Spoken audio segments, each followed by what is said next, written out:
All right, good afternoon, everybody. That was pitiful. Good afternoon, everybody. All right, now listen, I know y'all just ate, but don't be falling asleep.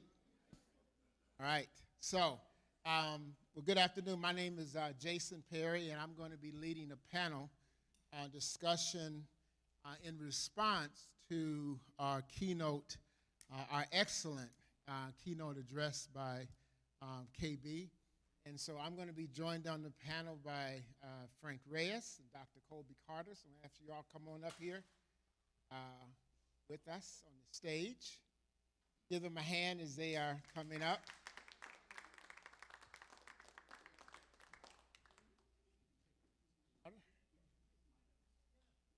Making me look bad. He has on a tie and stuff, looking all professional. All right. So, So now let me give you all a disclaimer. They have no idea what I'm about to ask them. Because here's the other thing that's interesting. This is the first time I've ever laid eyes on these men. So it's going to be very interesting to see how we respond with this. So they're about to get questions that they have no idea what I'm about to say. So what I want to do, though, again, looking at listening to the response, we want to give a response to what we just heard in that presentation. So, but before we do that, why don't we just take a few moments to just kind of introduce ourselves. So I'm going to start with you, Dr. Carter. Why don't you tell us who you are, what you do, and give us one quick point of connection that you had with the presentation. Yep. Who you are, what you do, and one quick point of connection. Yes. You can wait till tomorrow if you'd like, but yes, right now. So I'm Dr. Carter. I'm a physician assistant. I used to work in heart and lung surgery down the street at St. Joe's, Maine. I started having seizures about 6 years ago, unfortunately, and that derailed my surgery career. But you know, you have to pivot, and so my main job is being a stay-at-home dad to now 4 children. My friends at the Lutheran Family Services, they met the other 3, but I have a 2-week-old, so 5, 3.5, 2 on Saturday, and 2 weeks. So yeah, I mean, so I was doing heart and lung transplants. This is the hardest job I've ever had by far. One key point that I would say early childhood education and that connection with your children is something that is not only precious, but it's absolutely key to a connected, meaningful family. Thank you. Mr. Reyes. Wow, how do you follow that one? Doctor, first of all, so that's why you got the question first, because you're the doctor. So Frank Reyes, I am a finance broker by day. I am a PTA advocate as well. I have some of my PTA friends in here. I'm Florida PTA Board of Directors, Hillsborough County Council, immediate past president. I'm going to brag, but I'm going to say this because it's important to what we're talking about today. I was the first, in 97 years, I was the first male president with Hillsborough County Council PTA. Wow. I say that because we need to step it up. There needs to be more of us. We need to, hopefully I didn't ruin it for everybody. And then as well as I'm the Central West Region representative, which means I oversee, support, encourage, cheer, and walk people off the ledge, PTA volunteers in our surrounding counties, which would be Polk, Sarasota, and those sorts. So that's what I enjoy doing. I do it because I love it, and I don't have as many kids as you. I stopped with 1. I don't know if that was good or bad. I think it was good. It seemed to work out. So mine's 19 years old. He's in college now. I've decided I don't have enough on my plate, so I've decided to take some more classes and go back and get my sociology degree. So one of the things that I did want to tell you that I really resonated with me was kind of what you said, is taking that approach, that opportunity at a young age to just spend time with your children, because what you're telling your children and any children around you is they're valuable, they're important, and they come first. And I think kids forever and ever always needed to hear that and know that no matter what goes on in this world and all the problems that we deal with, at the end of the day, they are what we're doing it for. I loved. Thank you. And my name is Jason Perry. I am the founder and visionary leader of Oak Tree Leadership. I do leadership development for organizations, agencies, coaching, life coaching with people. I do a lot of, professional development for agencies. I've been working with Reach Up for about 12 years now, I think it is, about 12 years. And I've worked with several other agencies that are present in the room doing professional development around the topic of engaging fathers. Do a workshop, primary workshop is, do we really need dads? So we've been doing that. And I'm a writer, written several books, married 35 years, and have, 34 years, 9 months, and 3 days to be exact. But who's counting? But who's counting? But who's counting? But who's counting? And and I also have 2 children. My children are 28, just turned 28 yesterday. 28-year-old therapist and a 25-year-old sergeant in the Air Force.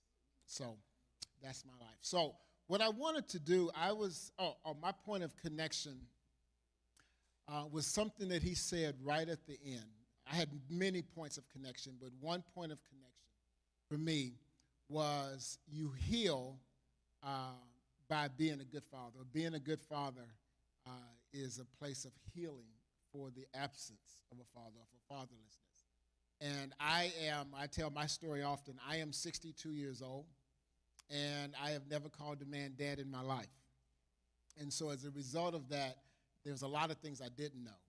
And I was scared to death to be a dad. But as I have learned to heal, I have healed a lot by learning how to be a good dad. It was healed me from the absence of a dad.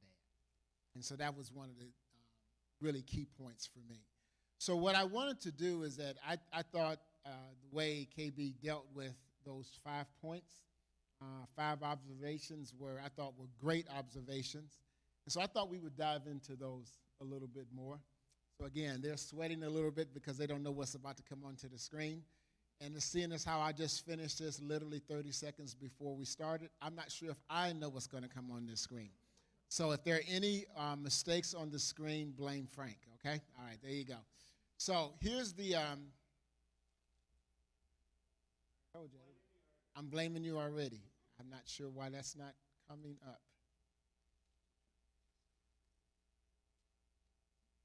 Here.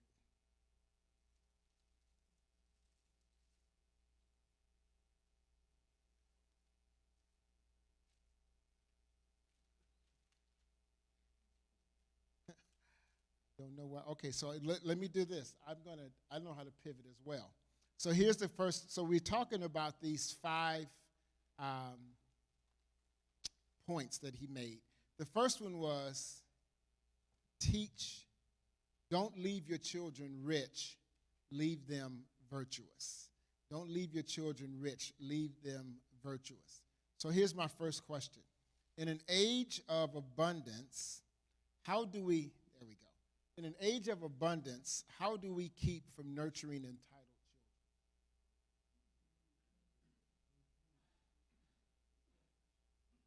children?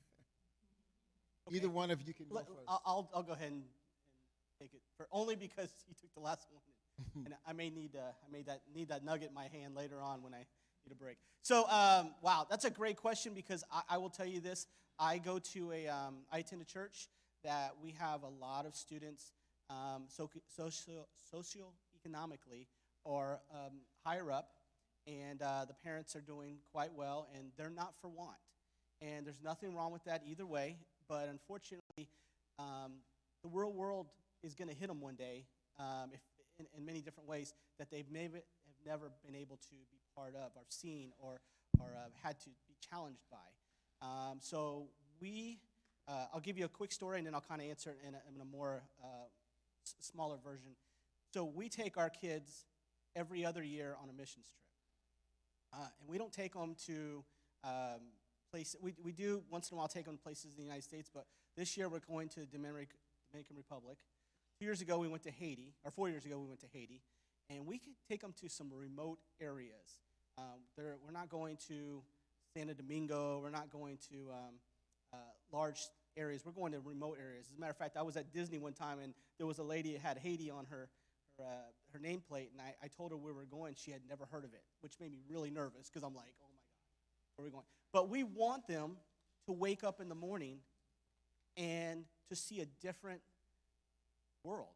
We want them to be challenged in their faith, if that's what we're talking about with church. We want them to be challenged in what they see and what the world is holding for them, and have that ability to pivot and to make good life choices, to make tough choices, but to understand there are people out there who are dealing with situations and struggles that they may never have to deal with, but how important it is to give back, to share, to understand, to empathize, and ultimately to befriend many of these people in different countries, whether it's the country, whether it's in Haiti or Dominican Republic, or whether it's in South St. Pete, in East Tampa, or Wesley Chapel. It doesn't matter. They need to understand that the monies that their parents have and their abilities to not have to worry about where their next meal comes from need to be secondary to their abilities to connect with other people in their area.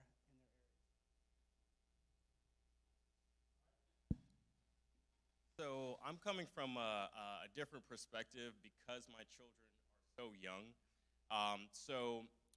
For a 5-year-old and a 3.5-year-old, it's definitely a challenge to get them to understand that they are coming from a situation of abundance, or the fact that they have many resources that a lot of folks don't have. What we, and when I say we, my wife and I work really hard at trying to expose our kids to different experiences, kind of get away from the toys and that sort of thing, but kind of immerse them in different experiences.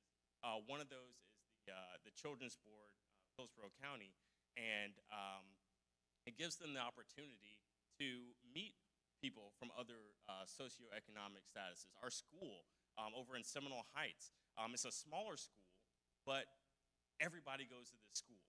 There's folks that speak other languages, obviously socioeconomic status differences, and that was something that was really important because as we try and teach our kids from simple things, don't waste food, okay? Because there's a lot of people that don't have this food on their table. Don't take for granted the fact that we're going to the museum or to the aquarium. A lot of kids, they don't go to these places. And, just on a daily basis, reminding our children about these things, and hoping that they grow up to be responsible, empathetic people is definitely a challenge, but it's something that we have to do. We have to do, and it's going to start from an early age, getting them to understand that we have to think of other folks, and we have to interact and treat everyone with respect and dignity. That's good. One of the things, again, my children are older. 19, okay. So both of my children are a little older. And we did some of those things, both of those things that you've talked about. I have had the opportunity to do 13 overseas trips. And I think my kids hate me when I come back because they do have to eat everything on the plate, and I'm timing their showers and everything else because I've been in those situations, so they probably hate it when I go. But I think that a very important thing, I did not grow up with a silver spoon. I grew up in a community that today has a median income of $9,000. I lived there for 40 years, and I worked there even after I had a master's degree and everything else. And so it was important for me, for my children to see that. Even though they grew up in the suburbs, I needed them to see that. And one of the ways that we tried to help them, one, have conversations about character. Character is critical. You can't just assume that they're going to get character. So having conversations about character. But also, even though our wife and I were able to move up the ladder a little bit, we didn't give them everything they wanted. I believed in letting our children experience not just want, but to experience need sometimes, because they needed to understand that you don't always get what you want. And so that's one of the ways that we just tried to help teach character. But there are other ways other than just money as well. But I believe that challenging them to not just be what people think you are, but to be that person of substance, of who are you really, what is the inside you, not just what people see. So just having those conversations. Okay? So he said, next one, we said, teach your sons how to be masculine men. And so what are some steps that we can take to build emotionally healthy sons? I'm going to say, we're talking about fathers, so I'm going to say sons, but I don't mind us adding the daughters in there as well. We could say emotionally healthy children. What are some steps we can take to build emotionally healthy children? Start with you, Doc. So, for example, my 3.5-year-old, this is a big struggle at this point, and the parents out there in the audience, you know what I'm talking about. You know, you go through those terrible 2s, transition to the 3s. Like my 2-year-old, it's like someone flipped a switch, and he's just an animal. But my 3.5-year-old, I mean, smart as a whip. Smart as a whip. We teach him things. He picks up on it. However, his emotional intelligence isn't quite there. I mean, he's 3.5, right? But that's our duty as parents to kind of coach him up where they need to be. So I think some of the things that are important that we try to do is, you know, when he's having that meltdown, don't just dismiss those feelings. Hey, that's not important. Let's, you know, go over here and do this. We try and talk with him and say, you know, why do you feel this way? What are you feeling right now? Let's take a pause and let's talk about this. And just that little step gives him the space to kind of grow by talking through the emotions and feelings that he's having, and then kind of build on that. And we as parents can kind of guide and direct, you know, what those feelings mean and how to cope with those feelings and healthy ways of dealing with those feelings. And I think as we coach up our children and build that emotional intelligence, that is going to arm them with the tools to go through life where they can treat, again, others with respect and dignity, and remember these tools that when they have children, that they can kind of institute and kind of pay it forward. First of all, I'm glad you went first because I learned a lot from you. I wish I would have known that when my kid was 3 and 4 years old. I think it's wonderful we have 3 levels of children too. So my 19-year-old is, if you have a 19 or a teenage student or a child, you know that they listen to everything you say and they do everything you want them to do and they never argue. Correct? Can I get an amen? No amen. All right. So a lot of ours centers around work, because he has a job, and college because he's going to school, and of course high school, and being emotionally ready to deal with relationships that are outside of his mom and dad. Of course, he has his friends, his groups, but you know, I want him to, as a father, I want him to learn how to treat a woman, how to understand the importance of who they are in life and where they fit into his life. And regardless of whether he gets married or he doesn't get married, the fact is he has to show, I want him to show respect and admiration for women and his life. And the first way I do that is the way that he treats his mom. So something that you guys have probably heard, and I only heard it in the last 10 years, again, I wish I'd have known this, is one time he got angry at mom.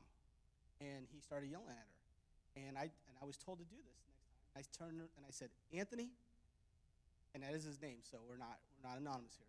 I said, Anthony, don't ever talk to my wife like that again. And that was the first time I ever did that. And wow, that worked. I was blown away. It wasn't your mom, it was my wife.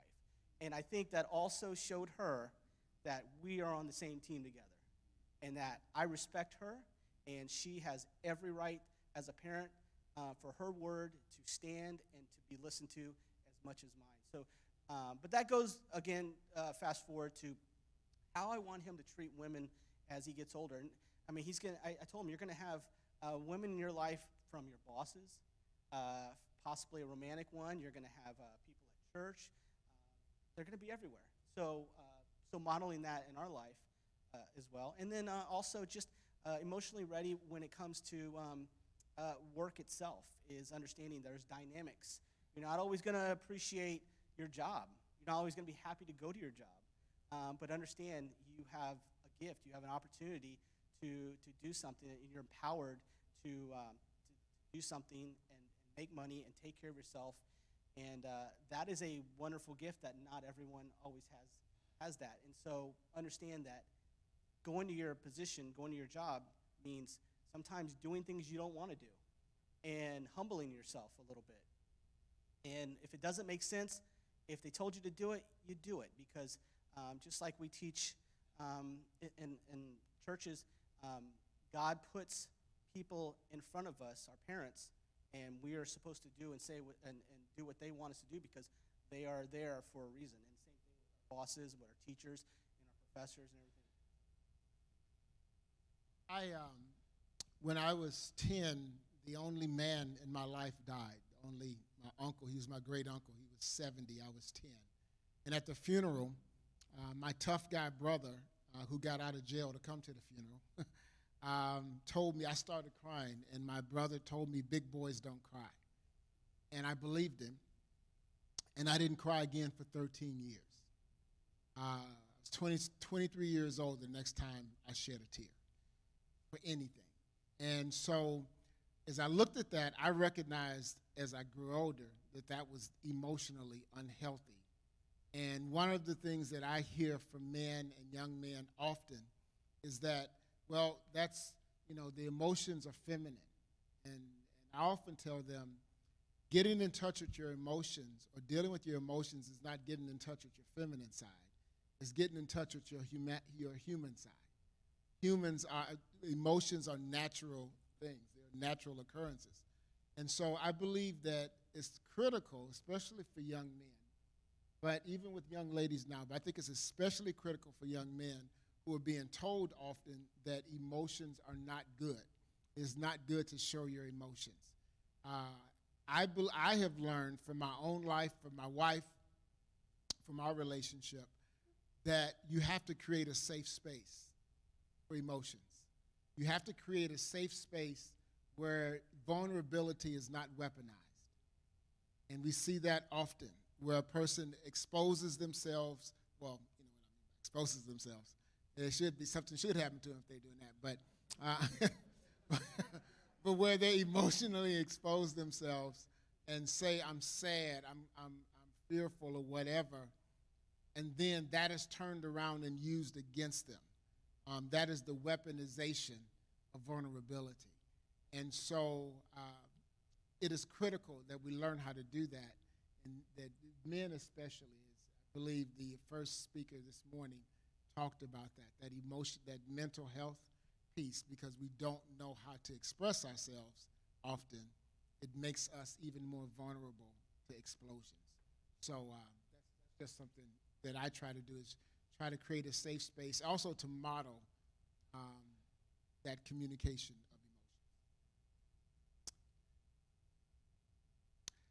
emotion. Third point that he made was teach sons grace and repentance.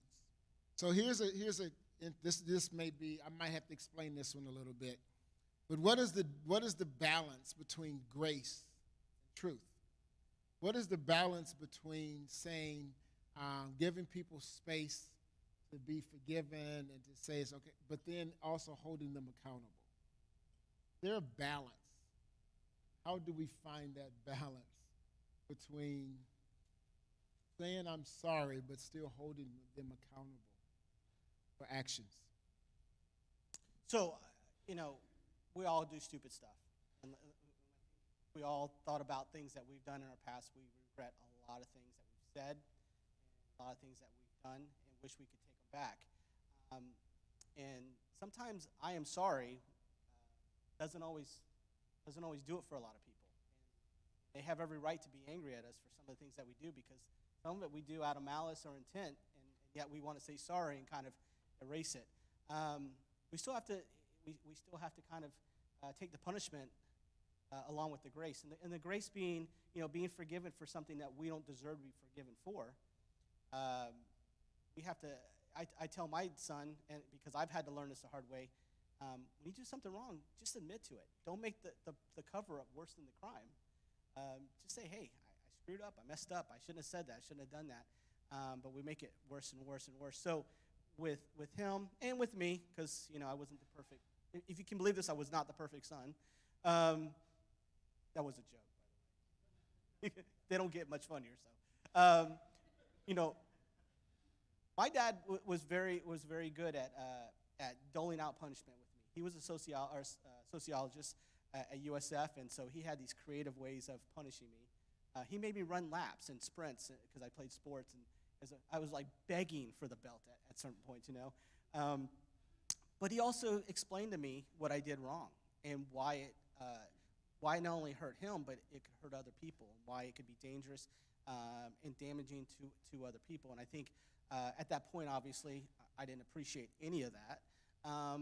But I hear myself and my dad a lot now with my son, and explaining to him, hey, I love you, and I love you, but you did something wrong. You have to admit to it that you did something wrong. And sometimes that stinks, because you're going to have to humble yourself, and you're going to be a little embarrassed. But at the end of the day, that's what you have to do to grow up.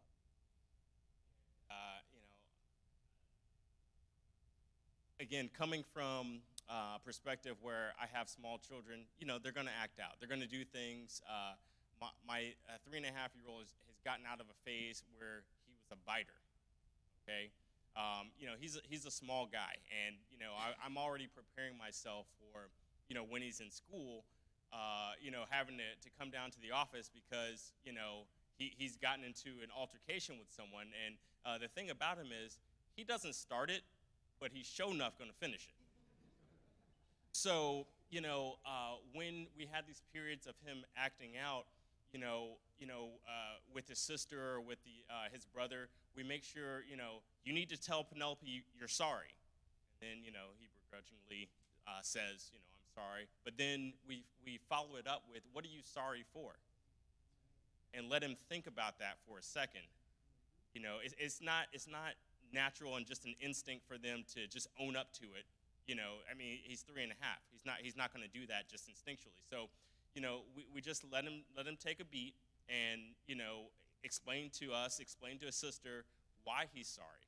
And then we follow that up with, would you like me to bite you? No. Well, of course not. That physically hurts, but it also emotionally hurts. His sister, has said, Kingsley doesn't like me. Well, why? Because he's fighting with her, and it's his big sister. He wants to be around her all the time, and we try and show him, see, by you doing this hurts your sister, not just physically, but she's so sad that she doesn't think you love her. And time and time again, that's actually resonated, and we've kind of gotten away from those sorts of behaviors. Another thing that kind of goes into that, when you tell a child you need to say you're sorry, it goes a little farther than that. What are you sorry about? But the next step is, how can I help? And that helps build that empathy and understanding how other people feel, and what sort of actionable steps you can do to work to make it right. Because you may not be able to effectively make it right, especially in that moment, but at least asking that person. We always say, you want to treat others, how you want to be treated, right? No, no. Let's treat others how they want to be treated. And so by going through, and it's laborious at times, but by going through this process, I think it's allowing him to grow and, again, build that emotional intelligence. I remember several years ago when because again, we're talking about sons and daughters, but my daughter was a freshman, it was after her freshman year of college, and she came home from school, and my wife and I were away. Actually, I was driving back from Denver back to the Chicago area, and we had a rule that you don't have people in the house while we're gone. That was just the rule. And so my daughter, who always had a little bit headstrong, decided to have a party. Actually, she invited a party from down the street to our house. It wasn't even her party. She invited another party to come to our house. Well, when we got home, what we found out, we saw some strange things in the house, and it turns out that not only had there been a party at our house with so many people that the police were called, that they had also robbed us. And so they did some damage to the house, and they stole laptops and some other things. Cost us about $2,500, $3,000, something like that. So needless to say, there was silence in the house. There was some significant anger in the house. And I remember I wasn't talking to my daughter for probably like 2 days, maybe 2 or 3 days. We were really angry. Can't spank a 19-year-old, right? So we're angry, trying to figure out what we're going to do. And I was downstairs in the basement, working in the basement, and it hit me that if I died, I would not want to die knowing that I wasn't talking to my daughter. And if she died, I would not want to have that on my conscience. So I put down the paintbrush, went upstairs, and got my daughter and said, DWDT, which, whatever, Daddy-Daughter Walk Talk, DDWT, that's what it is. And that meant that we went for a walk around the block and we talked. And so she, as we were walking around the block, she says, Daddy, why are you talking to me? I said, what do you mean? She says, aren't you angry with me? I said, yes. She said, then why are you talking to me? And I shared with her 3 things. I said, 1, I want you, I don't want to die. I don't want something to happen and have that on my conscience that we parted angry. I don't want that. I could not take that chance. I said, 2, I tell you about showing grace. Can I tell you about showing grace and not show you grace? Would you ever listen to me again if I talked about showing grace if I didn't show you any? And I said, the 3rd thing, my job as a dad, our job as parents, is to teach you.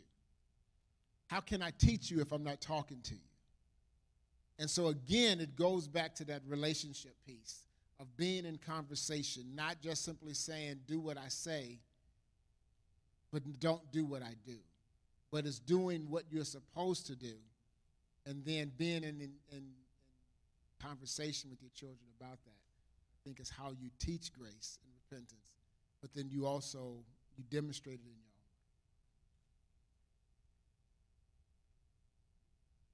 So, next point, he said, be disciplined in your discipline. So here's an interesting question. How do we move from disciplining through fear to motivating through respect?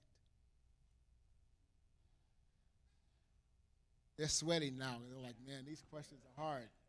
So how do you move from disciplining through fear to motivating through respect? Well, I'll go ahead and take a shot at this one first. Okay. So I kind of think what you just mentioned towards the end was really apropos to this, is you wanted, and I think KB alluded to it, he wanted to scream and holler at his child and go up there and, what do you say, the epic, punishment of the life. But he took a few minutes to relax, calm down, get some thoughts. And head. Something I wish I would have learned a lot sooner as a father than I did later in life. But you know, you look at your child, and as a father, you want to be a protector. We all want to make sure that not only physical safety, but protection as far as just feeling comfortable talking to you and being open and knowing that they can bring up any situation without being vulnerable, as mentioned earlier. And they're only going to do that if they know that they are in a safe space, that you're not going to take that and use that against them, or you're not going to belittle them or judge them for making a decision, whether it's right or wrong. And especially a decision that may not be right or wrong. It's just something we may not agree with. We have to make sure that they feel supportive. So taking that fear component away from them and knowing I may or may not agree with you, but at the end of the day, I'm going to support you because I'm your father or your mother or your caregiver or whomever it may be.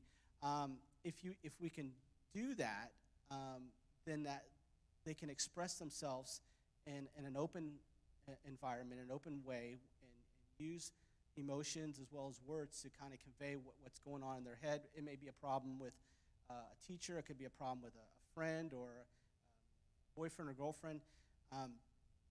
And then it can turn into the respect. There's nothing more amazing as a parent than when your child comes up to you and asks you what you think about something. My son came up to me. He did well in high school. He wasn't straight A student, but he did well. But last semester, he comes up to me about 10 o'clock at night with his computer. He goes, "Dad," he goes, "will you do my homework with me?" Not for me, because that would have been a mistake, but with me. And I'm like, dead tired. But I'm like, yes, I will do it with you. And that was amazing to me that my son wanted to interact with me on his homework. First, it was great that he wanted to do his homework, but two, that he wanted to spend the time with me. That showed he respected not only my knowledge and what he was teaching, but the fact that he came to me and wanted to hear my feedback and how I could help him. And that was a huge, huge win in my life. That was one of those moments where you go, I love being a parent, as opposed to the ones where you're like, well, why did I do this? So it's allowing them to know that, hey, things are always going to be perfect. Things are always going to be right. I'm always going to agree with you. We're going to get in arguments. You're going to get in trouble. But at the end of the day, it's all a building block to who I want you to be one day, and knowing that this is an open forum and you can always come to me. This is a tricky one. Again, I have a 5-year-old, a 3.5-year-old, a 2-year-old, and a newborn. So being disciplined in your discipline is certainly challenging. There are moments, this is something that, I'll readily admit I have to continue to work on, because, you get in that moment where, something just absolutely bonkers happens, and, you lose your mind. But my wife and I, we like to call ourselves Team Carter. And, I also say that she's the CEO of my success. So we rely on each other as a team in everything. And so it's important that when those moments of strife and trouble and challenge happen, she helps me kind of back down off that cliff where I'm ready to scream. I'm just over everything, and we're kind of escalating instead of de-escalating. And I think some of the things that I hope to be able to do going forward is kind of, again, give him an opportunity. I like what you said. You're not going to talk to my wife that way. And, him hearing that kind of approach, one of the things that people say is, my kids don't listen. They just won't listen to me. The problem is they're always listening. They're always listening. So modeling that behavior where you're being respectful, even in, again, times where they know they're acting out. They know they did something wrong. the kids have insight into these things, but being able to model that discipline in your discipline, I think, will be, while it's a challenge, it's going to be something that is going to be important to me going forward. Fear only lasts as long as the power is greater than the other person. Once their power is greater, there is no more fear. And so, as a parent, I think about, my wife. Yeah, you can overpower a little guy. What happens when the little guy is bigger than you? If the basis of discipline is fear, that person is just simply waiting till they're no longer afraid of you and then they don't listen. And so I believe respect flows again out of relationship. I think it's about teaching respect, teaching honor, helping my children understand that they need to value and who we are. We value them, they value us. We listen to them, they listen to us. I am in a stage right now where I am learning this shift from having little ones, from having teenagers, to parenting young adults. So now I'm writing about what are the lessons I'm learning in parenting young adults. And one of the most significant lessons that I'm learning is that it is not about domination, but it's about influence. When you're little, you can kind of force them to do things. When they're 25 and 28, you can't force them to do nothing. But I hope that I have built a relationship that's strong enough that there is a level of influence, and that influence comes from me being a man of respect, and then showing them respect, and they're willing to give it back. This last question may be the hardest one, and I may have to explain it, but we're gonna see. I want you to respond to this statement. The statement is, teach your boys how to lose. And so here is a statement that I posted this morning, and I always get the Scooby-Doo when I make this statement. What are you talking about, Jason? So here's the quote. I want you to see if you will respond to it. Anything worth doing is worth doing poorly. Anything worth doing is worth doing poorly. It's better to learn from your mistakes and improve than to be perfectly inactive and remain the same. Either one of you want to tackle that one? So again, I worked in surgery, and it's unpredictable in a lot of ways. The surgeon likes to do the same thing every time, so that way they get the same results. However, when we get to that recovery room, oftentimes things happen. And I recall a mentor of mine at the University of Florida, where I did my residency. He told me that if a patient is dying, if something's going wrong with that patient, do something. Do something wrong, but do something, okay? And that gives you that opportunity, an area of growth, by working through and thinking through that particular process and, whatever challenge you're dealing with in the moment. Again, it's an opportunity for improvement, and I think that's where you really grow the most. When things come easy, you don't really appreciate it. You don't consider it really. It's just happening, no big deal. But when you're actually challenged, I think that's the point at which you grow the most. So, as you were saying earlier, kind of put your children in those positions where they are going to have kind of a tough time with things. You don't want your kids to necessarily struggle, but you want to put them in positions where things are, going to be uncomfortable. And those positions, I think, are going to be, again, those areas where, they can see that even doing something not as up to snuff as they would want, is something, again, better than not doing anything at all. And I'm kind of paraphrasing, but good men you know, let's see how this goes. Um, there's more evil in a good man not doing anything than in just innate evil. Okay? Because you, as the good man, you know this is wrong. You know this is wrong. You have the opportunity to do something, and you stand idly by.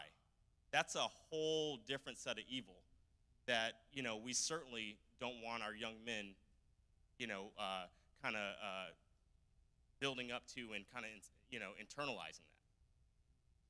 You have 50 seconds to answer. You get the last word. 50 seconds, all right. 50 seconds. So I think of all the things, this is the one that goes against society and the way society teaches boys and young ladies, is you should be winners. If you're not winning, you're not, then you're not good enough. And I think that's a terrible, terrible statement for our kids to grow up and learn. The problem is they're hearing it from us. We don't want to lose in sports. We want to lose in math and school, anything like that. So I loved your example about just doing something, doing anything. I think the takeaway here is always make things teachable moments. Anything that they're going to do, make sure they understand what went right, what went wrong, and what you can do better. And the best way they're going to do that is learning from us, because we still make lots of mistakes as parents, and the best way for our kids to become great parents of their own is learning from us. One of my favorite, I know I'm 10 seconds behind, one of my favorite sayings is that a smart man learns from his mistakes, but a wise man learns from the mistakes of others. And if my son can learn from my mistakes and become a better parent, a better spouse, a better worker, I did my job. If we're not teaching your children to fail, if you are not setting your children up to fail, you are setting your children up to fail. You have to teach them, allow them to fail in a loving environment where they can learn from it, rather than letting them think that they will never make mistakes. We have to help them understand that failing does not make you a failure, losing does not make you a loser. And that is how we teach them to lose effectively. I think it's Q&A. Is that right? 5 minutes? Okay. So 5 minutes. Any questions for these two eminent scholars here? Not everybody at once. Just relax. Okay. Okay. If there are no questions, thank you for your attention.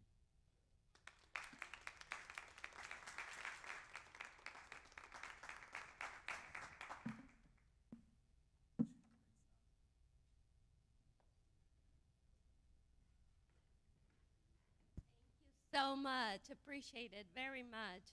All three were great. So now it's time to have a little bit of a fun.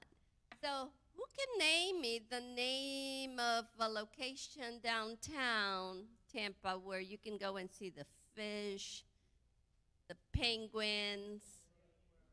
Florida Aquarium. So they were very kind to give us a raffle. We're going to have a raffle of 2 tickets to go for free.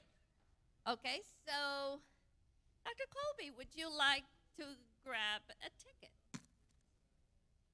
Thank you so much. So, want to read the number? 391-716. 391-716. We have a winner? Yes. And the tickets are for the Florida Aquarium. They do not include parking, but it's a great aquarium. It's a beautiful place to go. So, oh, you got the number? Oh my God!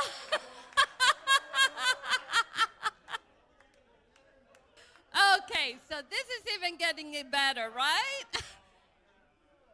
Congratulations. We'll just have a lot to do with the kids. It's going to be a night out. Thank you so much. Congratulations. Thank you. What are the chances, right?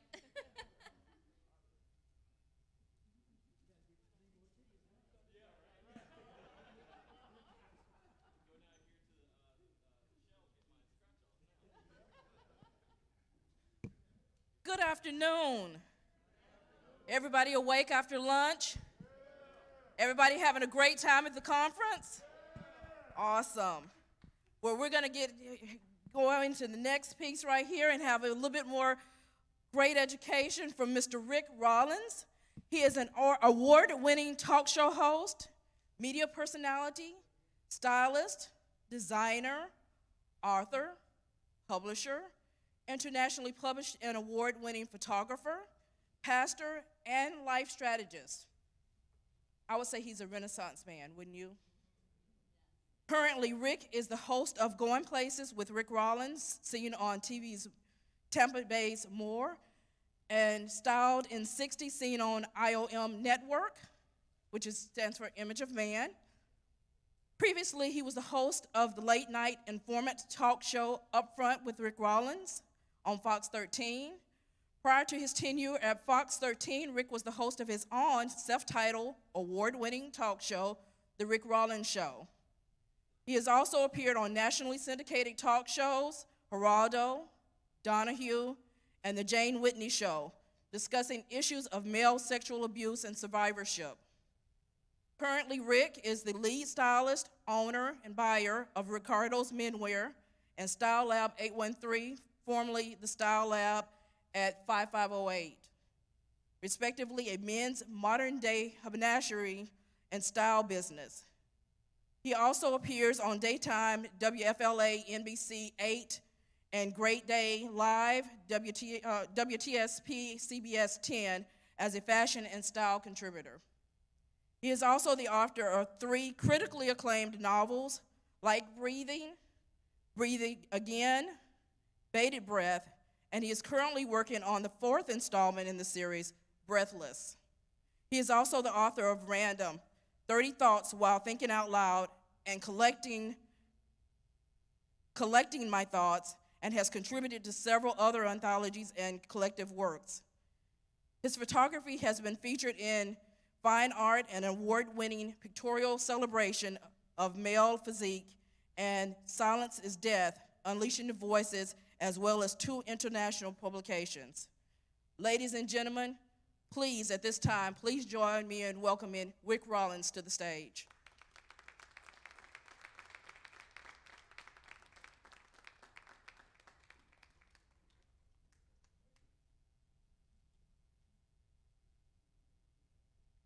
So you can do this when you're the conference moderator.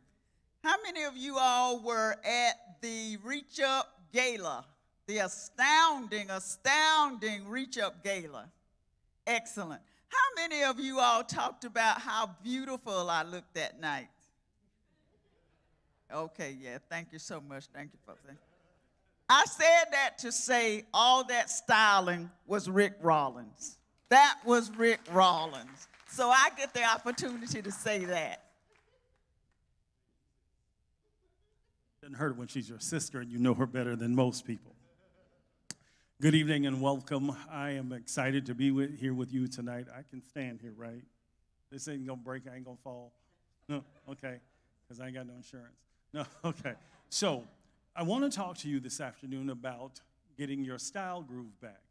How many of you, since you were in COVID, really just started adapting to sweatpants and anything will do? You dressed up, it was a party on the top and a disaster at the bottom?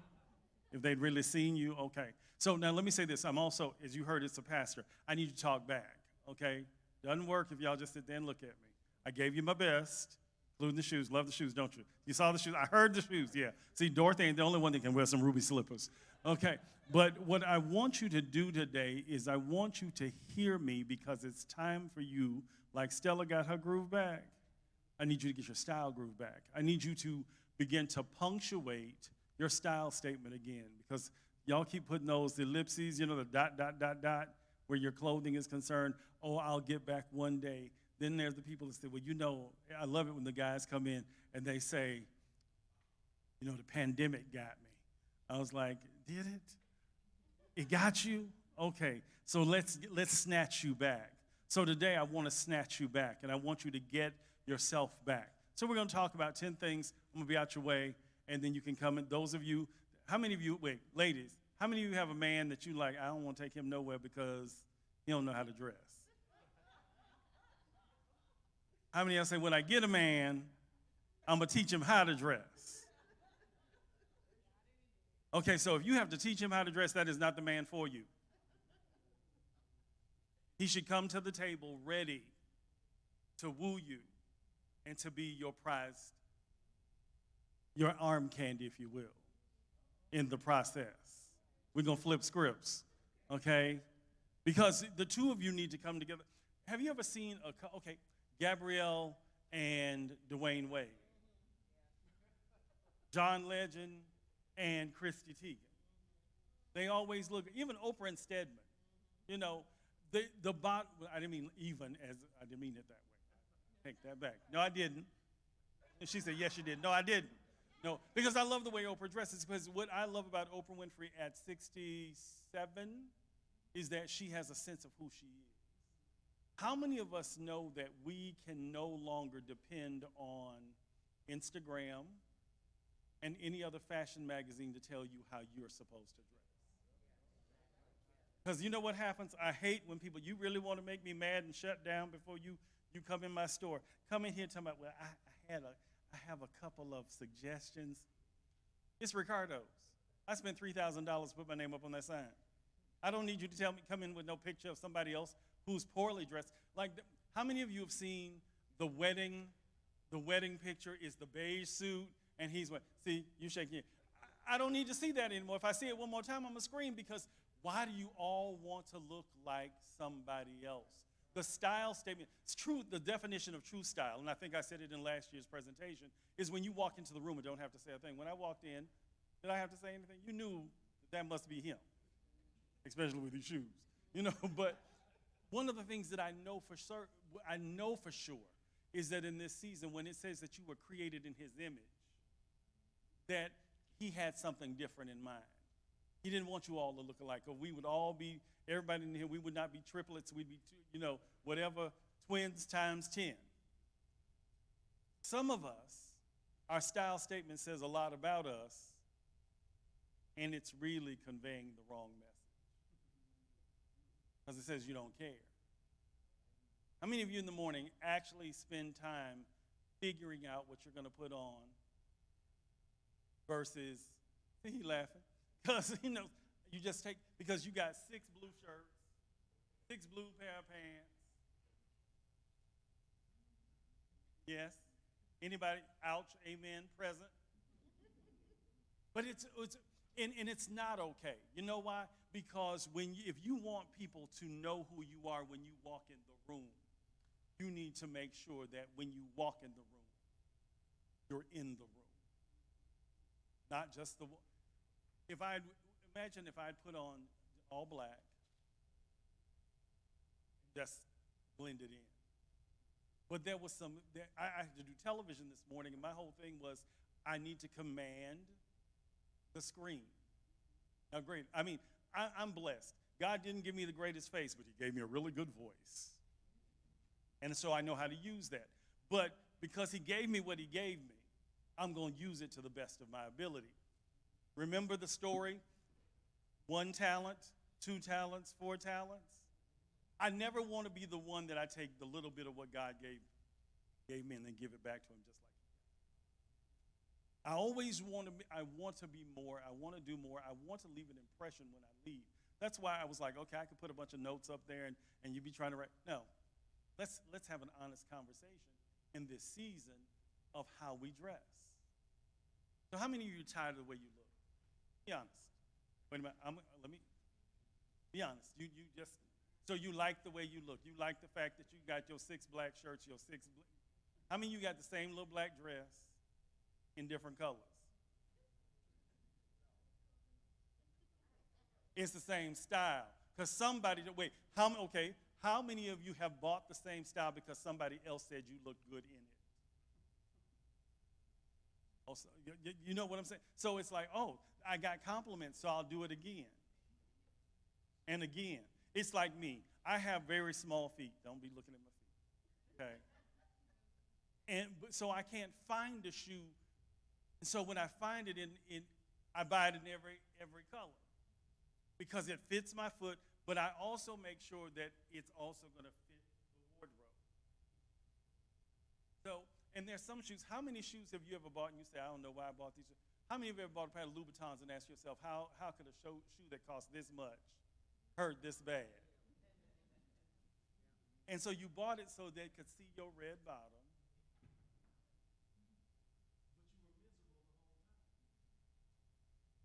And you had to go without eating for 6 weeks because that shoe cost that much money.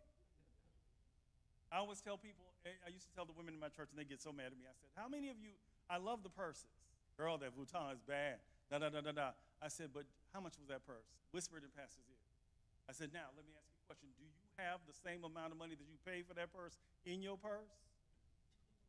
I said, I'd rather you have a $30 purse and have $300 in your. It isn't about, and I'm not going to tell you can buy a cheap shoe because you can tell a cheap shoe.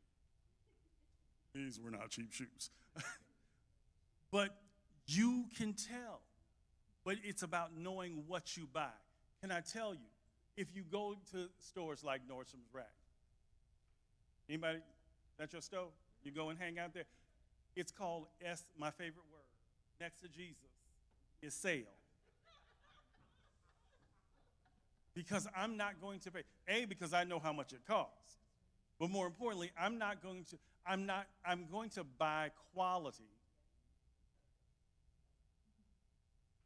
I have these men that come in, well, I don't need no suits.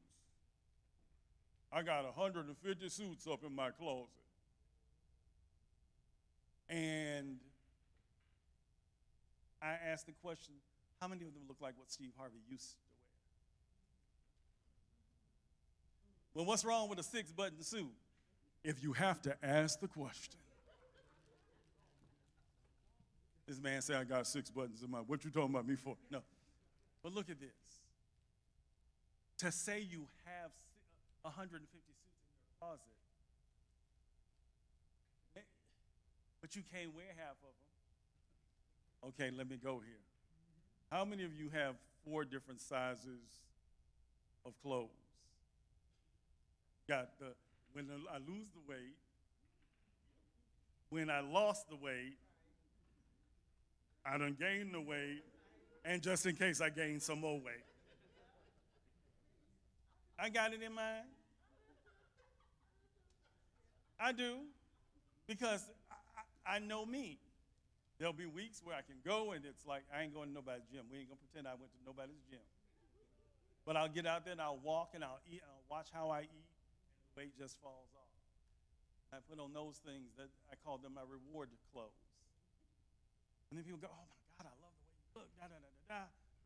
And then when it's time, then you see me go to my 6 black shirts and my 6 black pair. But my whole thing is, I still I can't just rely on that. Because when I get so comfortable in my clothes, it says that I've become too comfortable with me and I have no desire to be better. And I may just end up bitter. That makes sense? So when you go home today, I want you to go to the closet, and I want you to take 6 things out that you don't want anymore, that you have not worn in 6 months. Say, well, I paid too much for those. But shame on you. If you can't wear it, you hoping to get back in it. Has it been there more than 6 months, and you haven't been able to get back in it? Guys, I'm talking to you too. How many of us have become comfortable in being comfortable in stuff that's comfortable but not flattering? Sleeping clothes. And can I ask a question? Who told somebody that they could wear pajamas to the mall? What? And ladies, my sisters in the room, could you ask somebody why they think the bonnet is cute? Fellas, pants that don't fit, and you got to wear a belt, and you got to do this the whole time. They don't fit. Why are you wearing them? Clothes are supposed to do what? One word, begins with F, begins with a T. And they're supposed to fit comfortably and appropriately. So how do I get my style back? I'm glad you asked. Here's point number one. There will be a test.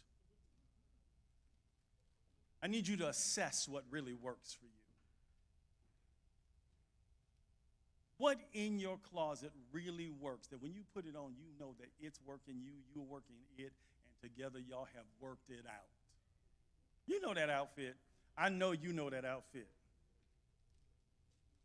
And you know that outfit. You know when you wear it on Sunday, you're going to step a little bit differently when you walk in.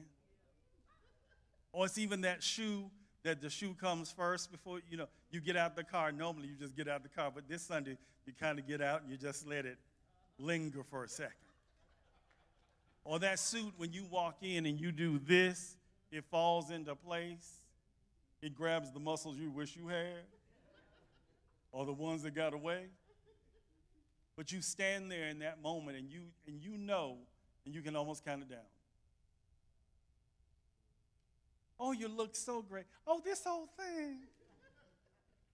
But you need to assess what works for you, because some of the things that you're wearing do not work for you. They are wearing you. You are not wearing it. Does that make sense? When it's something that just, okay, this whole thing with, and bro, I'm not talking about nobody that has a logo on their shirt. But if you grab that every time saying, well, I'm enhancing my brand, is it really enhancing your brand all the time? Or is it just telling people, I ain't got nothing else I care? Sometimes we have to find a new way to show the brand off. I used to wear shirts. I used to do the polo shirt. Now this is the brand. I have to assess what works. If that starts a conversation, then Jack, you are doing the right thing. James, okay. Thank God I wore the good glasses, because I had on cute glasses earlier today, couldn't see nothing out of them. So what good do they really? They looked cute on my face, but they didn't serve a purpose. Make sure that what you wear serves the purpose. You ever went somewhere and the whole time, ladies especially, wait a minute, I forgot. I had to borrow a belt. No, because I forgot mine. No. But do you understand what I'm saying? You pulling and tugging and you can't even have a good time. Gentlemen, when you have to keep moving it around and okay, I had my seamstress and I got into a fight. I said, girl, you know what to do with these pants. And when they came back, they were up here. I said, I'm going to be 60 in a week. This does not work for me. Wives, everything that you see the man on the TV, on the court, or wherever he is, just because it looked good on him don't mean it looked good on your man. Stop trying to make your man look into the man that you see instead of the man he is. Or did anybody want to write that one down? I hate when brides come in. Well, I want him a little bit tighter. I'm looking at him. If we make him any tighter, they're going to bug. And so when I say something, she wants to roll her eyes. I said, sweetie, wait, hold on. We're not going to argue in here because you came to me. I didn't come to you. Because you said you needed a stylist. So let me do what I do in the process. And what does not work for you, you ready for this? What does not work for you will work against you. Because when they're paying attention, my brother, to what you got on instead of what you're saying and who you are, it has worked against you. If they're standing there the whole time going, where they do that at? Every style is not for us. There's some people who never need to wear anything. I want a slim suit. I really want a slim suit. But you ain't slim. and you think that the slim suit is going to make you look slim? Y'all ever seen that? Brothers, you ever seen, you want to ask him so bad, that her? Because they do, I need some room. The other day, I knew it was time to lose some weight. I went to bend over Deborah, and I heard something go, boop. And I thought, oh, well, maybe that's something else. Maybe. And I went to move again, and I heard, yep. Luckily, I was on my way to my seamstress, and I said, so I walked in. I said, could you fix these? And could you reinforce them? Because I need, and sometimes we will need reinforcement, and it's okay. But why fit things or try to fit into things that are not befitting of all that you've worked so hard? Does that make sense? If all I can do is sit here and go, what? If that's all I can see, and that's what I do for a living. I tell people all the time, I'm going to look you up, and I try to do it as nicely as I can, but I will look you up from head to toe. You obviously know me, don't you? No, I will look you up and down and go, and keep it moving. This lady asked me one day, she said, you're a stylist. How do I look? I said, for that consultation, it's $275 for the first 90 minutes. You don't just tell me how I look. I said, no. I said, because obviously you want me to tell you that you look good. My mama told me if I can't say nothing. However, I don't always listen to my mama. But my whole thing to you today is let's first of all assess what works for you, then make sure that what you're wearing works for you and not against you. Point number 3. Anybody getting anything from this, or should I stay at home? Assess where you want to go and what's stopping you. I tell people all the time, how many of you have seen that Instagram piece by Steve Harvey? You need a black suit, a blue suit, a gray suit, a tan suit, and a brown suit. I've been saying that for years. I was like, Steve, give me my stuff back, please. If you don't have the basics in your closet, stay away from the powder blue suit and the purple suit. Now, let me tell you something. In my store, I have this really great purple suit. I have 2. Come on in. Come on in. I'll tell you if it works on you. You see, but there are 2. But see, it's one thing to have a loud purple suit, then it's another to have a purple suit that makes the style statement. I don't want people to go, is he planning to go to a costume party after? And then this young man came in, we did a fashion show. See, there are things I can do on the runway that I won't do in the real way. And so the young man saw it, he loved it. I need this purple suit. And I said to him, as much as I like you, and I think that you can wear anything that you want, this will work against you. Now, one, how often are you going to be able to wear that purple suit? You ever bought something you thought it was so cute and so pretty, and every time you want to go somewhere, you put it on? Social media is not your friend. Because social media will tell you you wear it too much. I have a royal blue suit. I love that suit because I can do so many, because I know what I want to do with it. But when I looked and every other picture was me in that suit, it was time to retire the suit. I went and bought me another royal blue suit that didn't know. But here's the thing. If your clothing hinders the doors you want to go in, and I'm not talking about people who don't understand ethnicity and don't understand, I'm talking about if it's too loud and they see you coming from across the street. Wear that once you get the job. Don't show up at the interview. Do not show up at the interview with the loud purple suit on, and the man can't even interview you because he's wondering, does he have more purple suits at home? So you have to make sure that, especially when you are making the first impression. How many of you, they say that it's lasting impressions? It's the last impression. Because they'll never, every time they see you, they're going to see, I don't care, you could have on a black suit, they're going to still remember you in the purple suit. And it wasn't that you made an impression. You made a style statement that said you ain't got none. Because it wasn't an appropriate. How many of us understand that there's a time and a place for everything? Even with clothing. I have a real problem with people who want to come to church and see. I'm not talking, oh, I know somebody said, wait a minute, excuse me, hold on. I got that sequin suit I'm rocking it Sunday. And they be praying for Communion Sunday so they can pull out the biggest hat. My whole thing is if I can't see around you, I'm going to come by and I'm going to shout and knock it off your head. Because why? No, I'm kidding. But here's my thing. If when you walk in and people can only see what you have on and cannot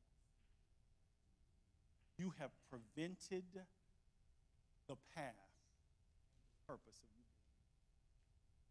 being. Yes? It's one thing to love color and to wear color well. But if you don't wear color well and color wears you, so look at this. If you're going to wear it, one of the things that you will often have to do, ready for this? Retrain your brain. What do you mean by that? There are times that what may have worked over there ain't going to work over here. So you find ways of compromise. We take that purple suit and you wear it to the gathering instead of the, yes. I tell my folks all the time because I have a lot of friends or a lot of clients rather, who become friends, that sometimes their clothing has to be dichotomous. It has to be multifaceted. Some of the things that you can wear to the office or you can wear to church, you can't, because church, how many of us, we love the fact that when we go to church, we can dress it up. We can have a little bit more flair and flavor with it. Well, we can't go up in John Q's corporate office sometimes with the same tie on. It's got 18 different color polka dots. Because they're going to be sitting there looking at you going, well, that's, again, they see it and they don't see you. They hear it because it's loud and they can't hear you. But you come to church and the brothers are giving you that, man, that's bad. Whole different mindset and a different time and place. Now, there's some things you can get away with, but you have to have the sensibility to know when too much is too much. Yes? On the flip side, you also have to know when it's not. To dress down in situations that require you to dress up means that you not only miss the mark, but you've missed the mark. Yes? And well, I just threw this on to go.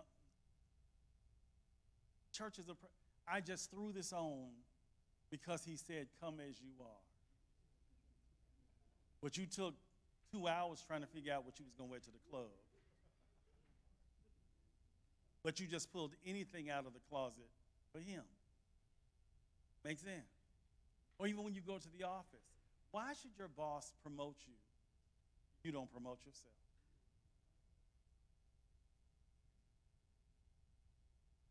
If you just show up, you don't ever show out, you don't ever, I cared.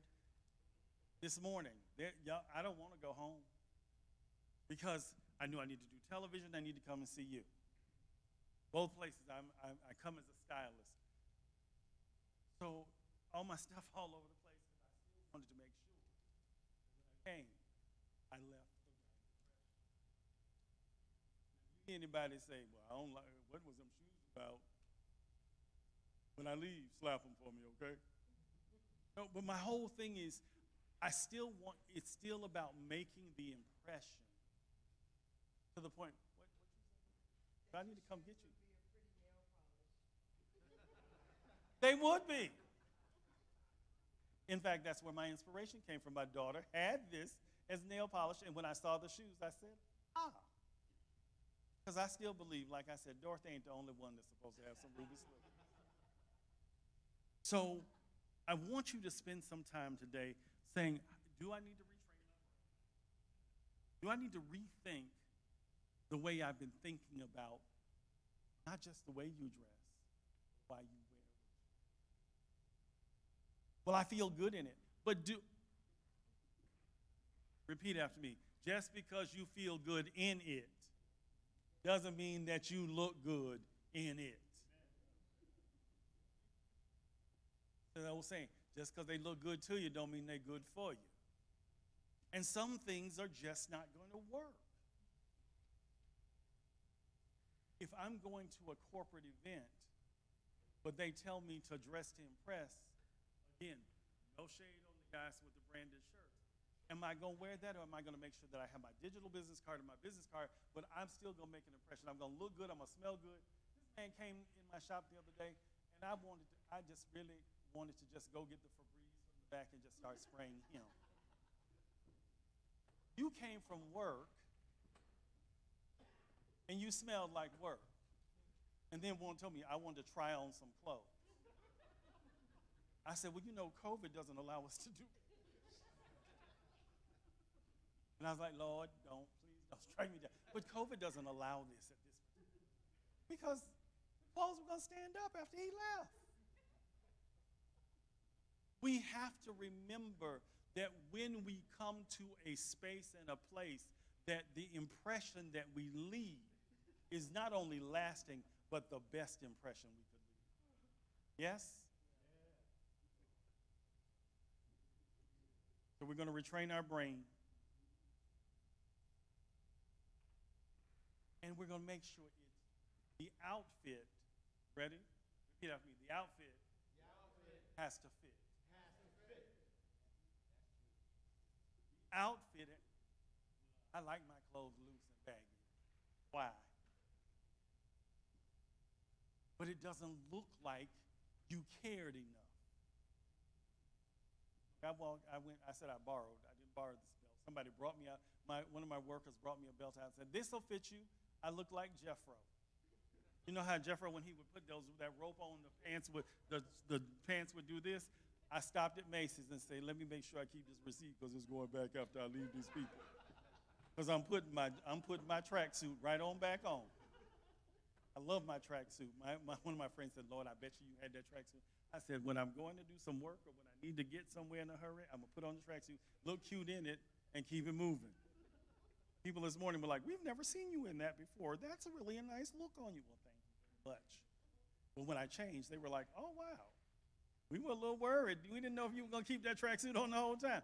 But if I did, I was going to look good in it. At least it matched all the way from head to toe. Look at this. But again, if it does not fit, what did Johnny Cochran say? You must have quit. If it does not fit, you need to find a tailor or seamstress immediately. And fitting is not always about it being too big. Sometimes it's too small. If you got to try to find that moment to wiggle and try to get it back in place, it ain't fitting. And you pulling, exactly. It's pulling, you pulling it, and it's pulling you. So we got to make sure it fits, because fit is important. Fit is a part of the style statement. It is the exclamation point that says you cared enough. If I walked down the road today and I looked at somebody, would you say, no, don't talk to me because I know it don't fit right? Look, I learned how to use a stapler. If it didn't fit right, if I needed to go on television and something happened, I stapled it right in place and made sure I crossed my legs as such that they couldn't tell. But it was going to still fit. Why? Because it supersedes. My style statement supersedes anything I can say. If you can remember that today, the next time you look in your closet, you will look in your closet in a different way. Tonight, I'm serious. I want you to go home and look at the things that you don't wear anymore. Why are they still there? There's two thoughts. There's somebody that could be wearing them, or, I know you're going to love this one. If I get rid of them, I can get some more. But it's imperative in this season that you're mindful that it needs to fit. So, here's the next one. It's time for you to change your mind about what looks good.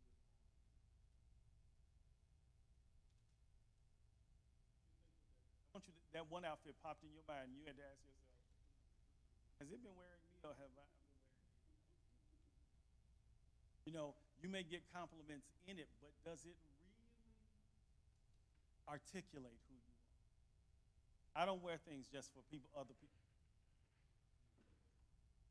People ask me, how do I look in this? You really want me to tell you? It's not working for you. Because my thing is, when Deborah asked me to help her with the gala, I immediately knew what we wanted to do. I knew when we saw it that it was perfect for her. Can I tell you this? Stop taking yes men to the store with you. And ladies, do not go home and ask your husband, do you like this on me? And get mad when he says no. One, you asked. Two, you asked his opinion. And stop trying to tell your man how to dress. You ain't his mama. Oh, can you call my car and get it? These women come into the store and this is what I think he should wear. Do you call your wife? Are you married? Do you call your wife and ask her about the things that you wear? Are you in the store and you say, well, let me send you a picture and tell me what you like? I understand happy wife, happy life. I get all of that. But at the same time, do you have an opinion of your own? Well, maybe it's time. Then I tell you what, then you need to come see me. I have run many a wives out of my store because, especially brides, it's my wedding, it's not your wedding. If there was no groom, you'd be a girl in a big party dress with nowhere to go. Stop trying to. And I said, well, did he get to pick out your dress? Oh no, he couldn't pick out. Then how are you going to tell him what to wear? It's very emasculating. Or a woman, come on, you can't afford nothing in there. What does that have to say to your man? Tell him you think he's a failure already, or does the store look too expensive? You don't know. I'm not going to dumb down my store for you, but how about you come in and find out? I digress. So I'm coming back to you. This is my Oprah moment. So tell me, do you ask her opinion every time? Do you ever ask her opinion? See? This is the kind of man that needs to come in my store. Because let me see what the wife, and see, some of y'all are using that as an excuse. But let me see what my wife says. What? Wait a minute, let me see. Do I have a card? I don't have a card. 266 West Shore Plaza, down by Dick's Sporting Goods. You'll never have to ask again. But I'm serious. You ever have these people that you take to the, he can go home. Because she and I going to have a conversation too. And my thing is, you ain't got to do this no more. I got you, boo. But don't take people who are just going to tell you it looks good. Take people who are going to tell you the truth. Or find a stylist that will tell you the truth. And yeah, can you stand the truth? I've had people mad, women that have been mad with me, and because I told them, because I shop for women, and they were like, don't you like this? No. Why? Because all I can see is it and not you. When people can only see what you wear, it stops them from hearing what you say and seeing who you really are. Some of us use clothing to camouflage who we really are. If the truth sets you free, so will clothing that speaks loudly and clearly about how great you are. Everything, my daughter, and I know what's the church thing? You know, my daughter will walk up in not Walmart, but in Target, come out with stuff, and when she wears it, people are like, oh my God, I love this. And you know what? She doesn't say, oh, Nordstrom Rack. She said, Target, baby, it's on sale. You need me to shop with you? And if you don't know how to shop, maybe you've never learned how to shop. Take somebody, invest in yourself enough so that someone can really honestly, that is trained to help you, helps you. This is not my ad to do that. Yes, I do it for a living, but I'm just telling you, if Cousin Peaches really has good taste, then take Cousin Peaches with you. But if you don't have a Cousin Peaches or Rick Rollins in your life, then get somebody that's gonna really have an unbiased, ain't got no skin in the game. That's why I love shopping for women. I don't get a kickback when I go in there and Taylor or any of the other stores, and I like staying in my mall because I hate people. Well, if I go to International, I don't mind spending that money on that. Because it's International, they got mall rent. Well, what we got over there, boo? I just had to put that in there. But anyway. But if it's Target or if it's Talbot's, if it's Neiman's or if it's, what's the other one? I can't think of that. Anyway, the bottom line is it's not where you go. It's what you do with what you get. So today, let's recraft our style statement and make sure that it says the right thing. Amen? I'm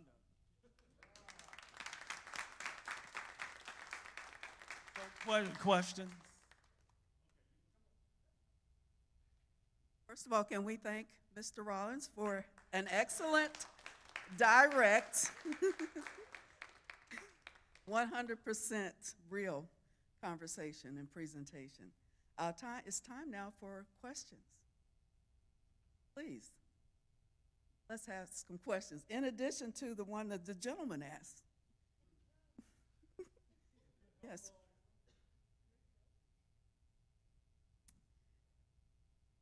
Great presentation, and you look outstanding. What do you do, or if women come in your shop who want to wear things, as you say, that's totally inappropriate or non-appealing or not saying anything about who they are and give people assumptions? For example, when women who are extremely overweight, I'm just going to be honest, but they want to show everything God gave them. What do you do with that, and what's your approach to that?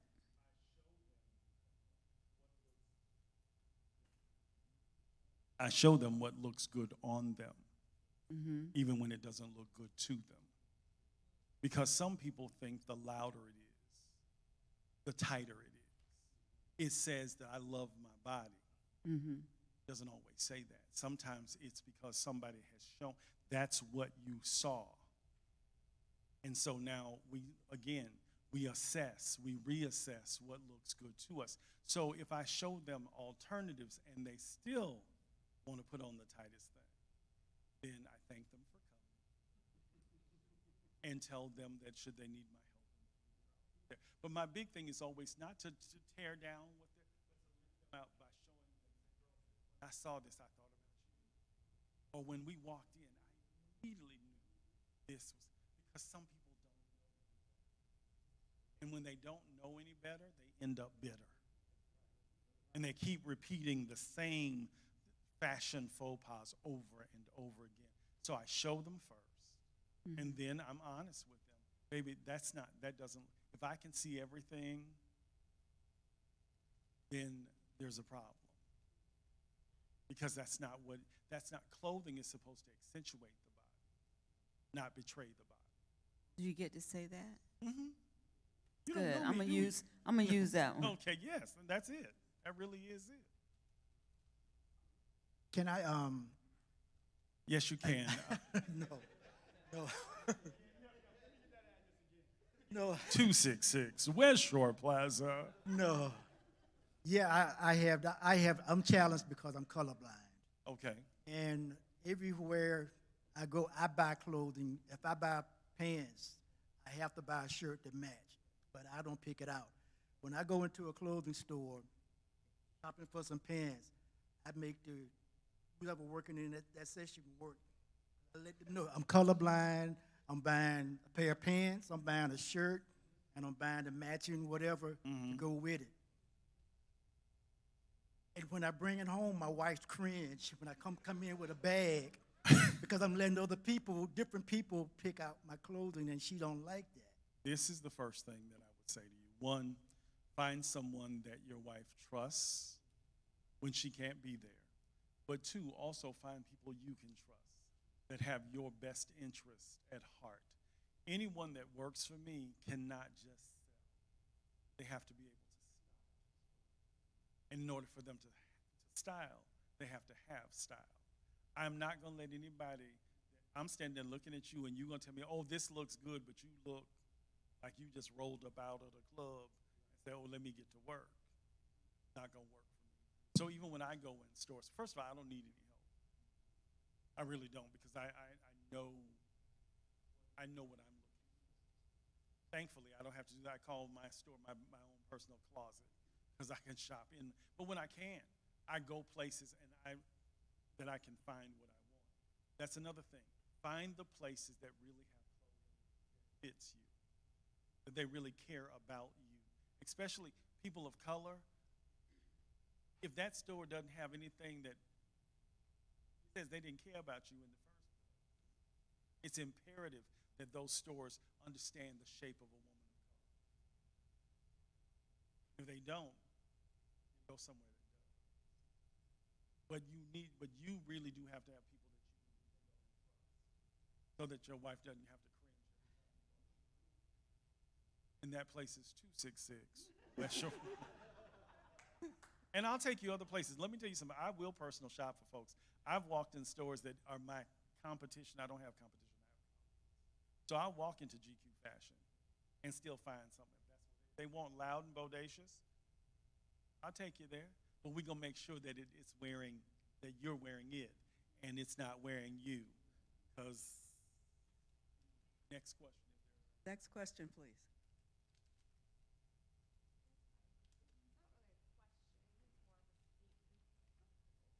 Self now. No. Nothing bad. I just remember growing up, like my mom would show me catalogs, and she'd be like, "Oh my gosh, look at this cute outfit on this girl," and I was like, "Yeah, well, she's so pretty, you know." And she'd take me to the store, and I'd wear it, and I was like, "Oh, this looks horrible on me." So I think confidence, wearing something with confidence, or having confidence, makes what you're wearing more. Like, And you know what? You bring up an excellent point. If what you put on does not enhance or empower you, then it's not what you, again, it's wearing you. But when you put it on and you look at, prime example, there's a young lady that was going for a job interview, and she said that she hated everything in her closet. When I saw her closet, so did I. And so, because she came from a Kojic background, so the clothing is very plain and that's not who she needed to be. I mean, it was black and gray and navy blue. No red, no, and these were colors that would work for her. And so when we decided to do this, we looked at sage green and lilac, lavender. I would never wear that. I put her in it. I took pictures of her. Guess what she got? A job.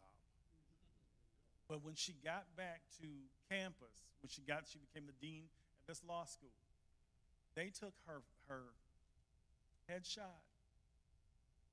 She had on this thing and had 6 rows of pearls on it, and it had a pearl headband on. And I called her, and I said, I really wanted to write this all the time. What the?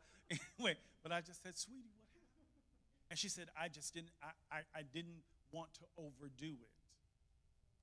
She got on 6 rows of pearls and a pearl headband and big old pearl dangle earrings. And I said, and how did that make you? She said, it's what I knew. And I said to her, I said, no, it's not, because we sat with you for 4 hours and you reverted back to what you thought worked for you against you. Because when I then did my own survey, that picture that she had and the picture that I took of her in her style, her new style self, guess who won? Hands down. I don't pretend that I know everything, but I do believe that when he's the giver of every good and perfect gift, that gift is supposed to be used to help and benefit and bless others, and that's what I do. Now, if it blesses me at the same time, amen. But the bottom line is, if somebody really takes the time to invest in you, and then you throw it back in their face, it says that you don't really think you're worth investment. But going back to you, it is no longer, like you said, how people see you is not often how you see yourself or how you really need to be seen. So you also, again, have to value and trust the people. You know, that was her vision for you. But her vision for you and your vision for you were two totally different things. You ended up walking in clothing blind. So in other words, don't dress for everybody else. Yes. Oh, okay. Hi. Hi. Wow. In your store, do you have people who that alterations, the fittings Yes. for everything? Because I Because have what problems. I tell you earlier, if it don't fit, we must quit. Yes, it does. No, we make It sure. does. Yeah. Because I remember, I'm from the 70s. I'm a 70 guy. You know, remember that colorful era when you wear, you know, yellow slacks and, and red shirts. back. Yeah, I saw your website. So I remember when I worked in this very high class restaurant in New York. It was Italian. It's like they were bringing the best from Italy, culinary and fashion, to New York. So we, the waiters, they had a tailor who were taking our measures, so make sure that when they have the new uniform that we're gonna be wearing, it fit perfectly for us. And they were having us do some postures and everything to make sure when you walk, when you talk, you know. So it always gonna be look, but they had a tailor, that someone who was there with you and letting you know how to. So how important it was for them. And the restaurant, wow, that was, I haven't seen anything like this since that time. I just want to make that comment, how important it is that in these days we don't have tailors. I mean, Right. you don't go to a store with, like men, where I can go to my tailor and said, listen, I need a couple slacks for this weekend, so if you can, they have your measures and everything. 266 West Shore Plaza. No, but he's right. If it doesn't fit and it doesn't make the stuff. Have you ever seen a run-on sentence? It never stops. Bad clothing is like that run-on sentence because it never, ever articulates. So it is important. I thought you loved me. No. Thank you again. I hope that it helped today. And remember that if you need me, I'm there. And we'll always be there.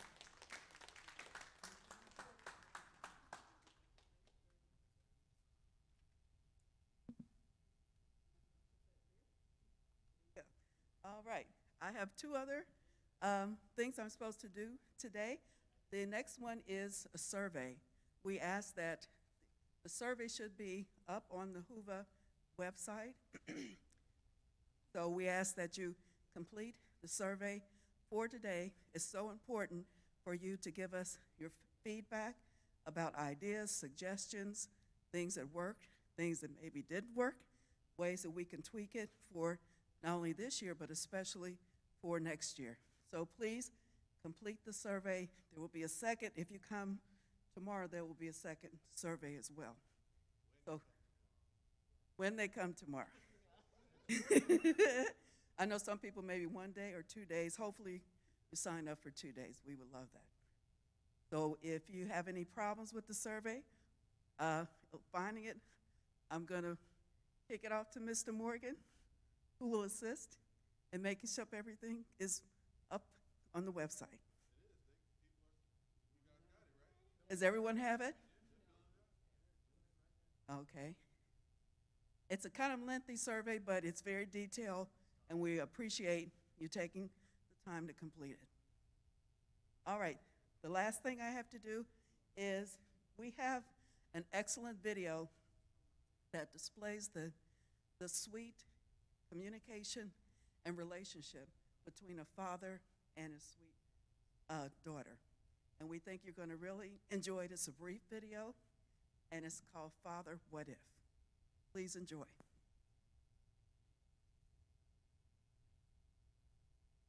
Papa, what if the sun stopped shining? What would happen then? If the sun stopped shining, you'd be so surprised. You'd stare up at the heavens with wide open eyes. The wind would carry your light to the skies, and the sun would start shining again. But Papa, what if the wind stopped blowing? What would happen then? If the wind stopped blowing, then the land would be dry, and your boat couldn't sail, hon, and your kite couldn't fly.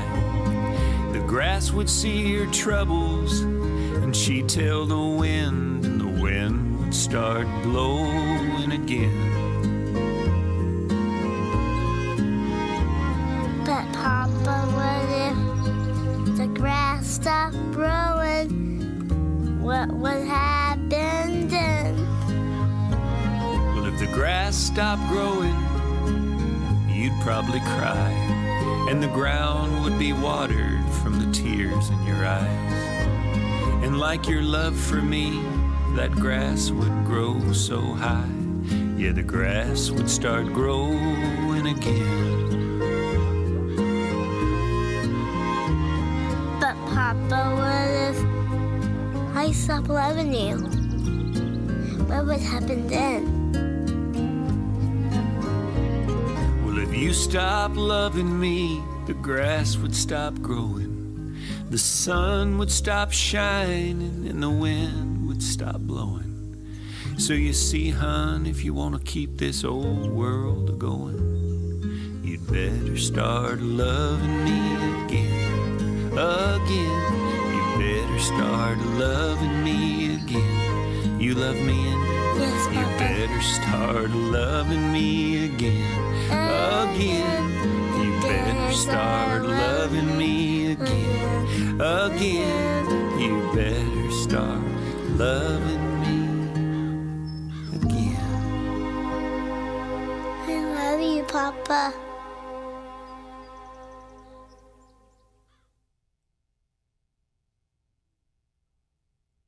All right.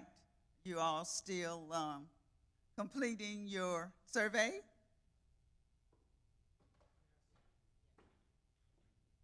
All right. I'm just coming here because I just want to take this time to say thank you to everyone here today. I mean, it has been tremendous from the time we opened this morning with Shelton Gilliard just talking with us about men's health and just showing some exercises, some things that we can do from, Dr. Powers, who took us all the way to Dakar, Senegal, and talked about things there. We are grateful to the board member, Adam Vreeland, to Glenn Brown, representing the Children's Board, to our president and CEO, Lowberry. Thank you all for being here and welcoming us. And, we just gone through the day from KB and our panel and my brother, Mr. Rollins. So thank you so much. It's been a tremendous day. So what we want you to do is have a good dinner this afternoon, rest and relax, and be back here on time tomorrow. I want to say thank you to the Crossover Church, our media team. Thank you so much. You've done such a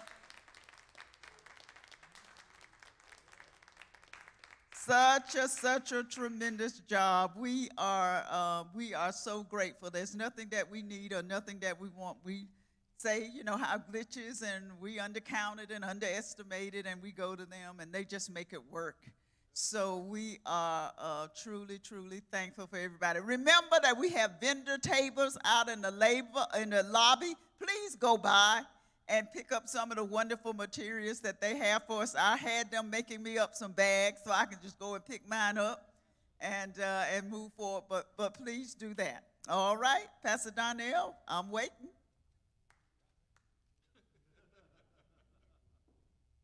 How y'all doing? All right. So I'm not sure if you've heard, but we do some pretty spectacular Christmas productions here. We've done The Wiz, we've done the Hip Hop Nutcracker. Last year we did The Greatest Showman. This year we are doing The Lion King, and we're doing the full Broadway production that's happening here. And I want to be a blessing to you all. So if you will come see me, I have information for you. I want to give everybody in here and your entire family free tickets for The Lion King. All right? And then for everybody that's watching online, you should have been here. No, I'm just kidding.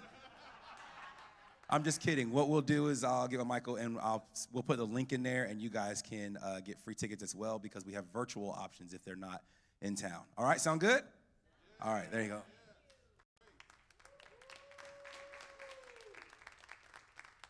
Let's just say thank you to the Crossover Church. I have been to those productions, and they are tremendous professional productions. So we are so grateful for that.